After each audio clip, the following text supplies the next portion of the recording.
On savait l'équipe de Cannes en pleine bourre pour ses playoffs. La physionomie du premier set en est la parfaite illustration. Précis en attaque, solide en défense, les hommes de Laurentille s'imposent logiquement 25-18 en 26 minutes. Dans la deuxième manche, les deux équipes sont très proches. Sous l'impulsion de ses meilleurs marqueurs Erwin Ngapet et David Konechny, le TVB retrouve des couleurs.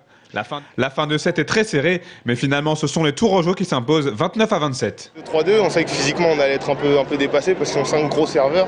On savait qu'on allait être mis à mal au niveau de la réception et c'est ce qui s'est passé. Et on était un peu crispé, on joue un peu crispé et c'est pour ça qu'on n'a pas réussi à poser notre jeu rapidement. Malheureusement pour le public de Grenon, le tour volleyball retombe dans ses travers dans le troisième set. En face, les Cannois sont toujours aussi costauds et s'imposent 25-19. Dos au mur, le TVB se lâche enfin dans le quatrième set, remporté haut la main sur le score de 25-14. Survolté, le TVB écrase son adversaire 15 points à 5 dans le tie-break final, grâce notamment à un Horacio d'Almeida de feu. Ouais, les playoffs, de toute façon, c'est dur. C'est toujours dur. C'est des matchs coup près, à gros enjeux, on a souffert. Mais on a une équipe qui a du caractère, c'est pas nouveau, on le savait.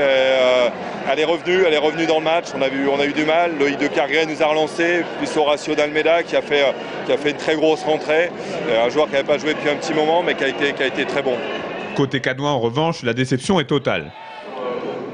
Oui, parce qu'on a très bien abordé le match, on a très bien joué pendant 3 sets.